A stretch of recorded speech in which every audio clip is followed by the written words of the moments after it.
In this video, we'll be learning all about the Type tool and Character panel in Adobe Illustrator. In the next few minutes, you will master the usage of it. So without further ado, let's get started.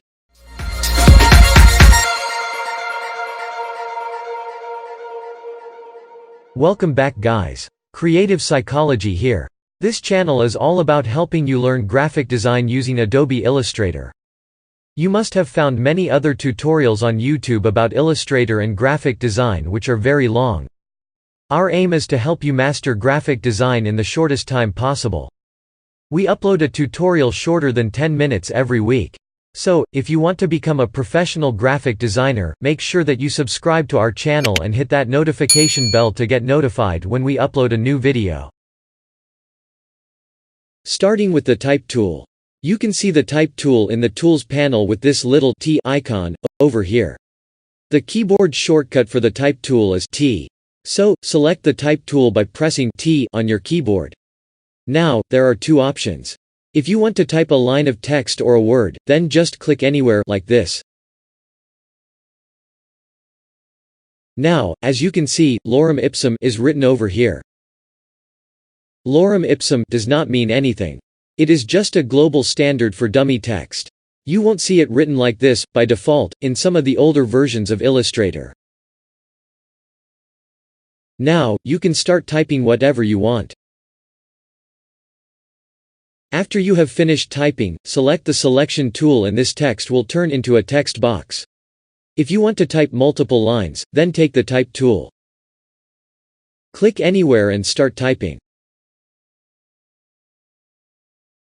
Now, press Enter on your keyboard to start typing on a new line. Let's say you want to type out some paragraphs. Select the Type tool and then instead of clicking, just drag anywhere on the artboard, like this. Now, you can start typing some huge paragraphs in this text box, like this.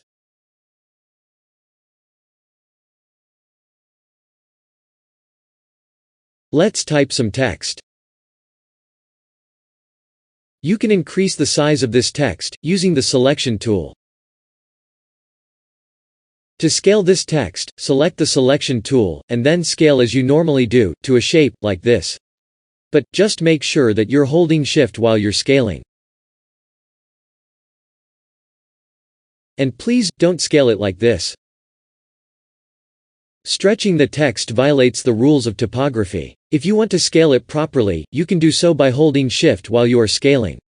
Now, before we go any further, we will need the Character panel. To bring it up, just go to Window, select Type, and then click on Character. So this is our Character panel. Click here and then click Show Options to maximize your Character panel. Now, let's learn about fonts. Styles or designs of text are known as fonts. Now, this box over here represents the fonts. You can change the font by clicking this arrow and then selecting any font you like. Please note that you might have some other fonts installed in your PC. It is not necessary that the fonts which I have over here are there in your PC. I'll tell how to install fonts in my next video. Now, this box over here represents the different styles of a selected font.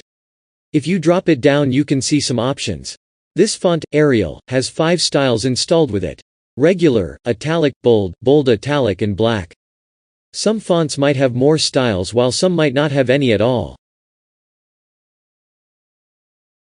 These styles are installed with the font itself. It is not a feature of Adobe Illustrator. To see which fonts are installed in your PC you need to open the Run box.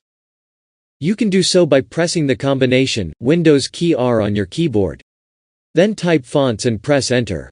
All of these fonts are installed in my PC. If we search for Arial here, we can see this folder named Arial. If we open it, we'll see the 5 styles of Arial which are installed. Now, going back to the Character panel, you can also increase the size of the text by using this font size option. You can use these arrows to increase or decrease the font size.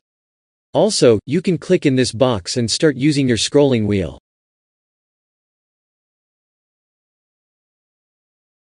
You can also type in the value you want, and press Enter. Or you can drop this arrow down and select any value over here. The same goes for the rest of the options. Next, we have leading, tracking and kerning. Let's start with tracking. The space between each character of the text box is known as tracking.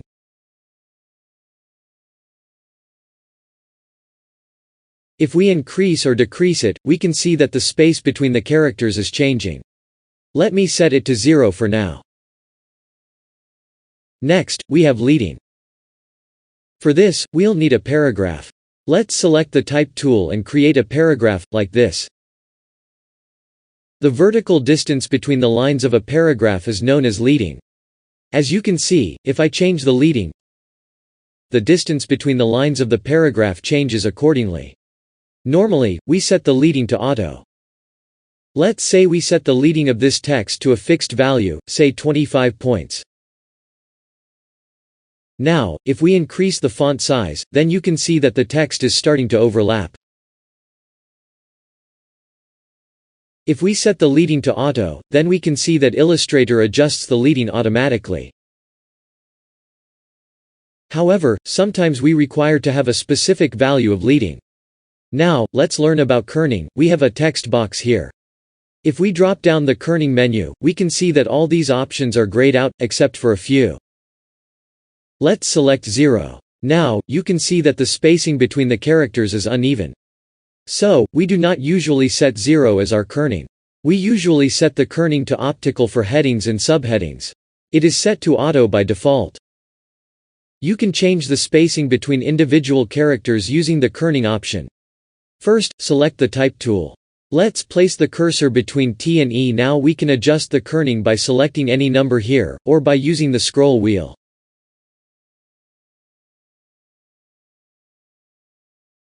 Now, moving on further, we have vertical and horizontal scales here. If, by mistake, you stretched your text like this, then just throw a glance at the vertical and horizontal scales. As you can see, the horizontal scale is set to 84%. Just make sure that both of them are set 100% so that the text is not stretched. Next, we can see this option over here, known as the baseline shift. Let's select a single character. Now, if we change the baseline shift, then you can see that the character is moving up or down.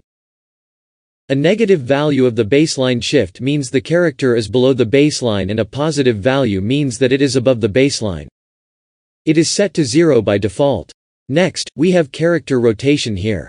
You can see that the selected character is being rotated if we change this value.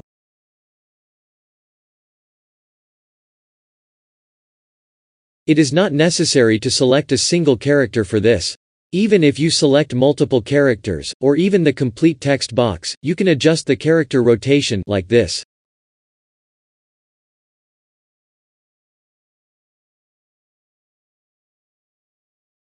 Let me change it back to 0 degrees. Now, we have few options over here. The first one is all caps. If you want each character of your selected text box to be uppercase, you can press this button. You don't have to type everything again. The second button is called small caps. It changes every character of the selected text box to an uppercase letter, but the only difference is that letters which were in lowercase will become a little small in size. Next, we have subscript and superscript. To understand subscript and superscript, we'll need to recall math and science we learned during school days. First, let's type a square plus 2ab plus b square. Now, as you know, mathematical powers are written in superscript, like this.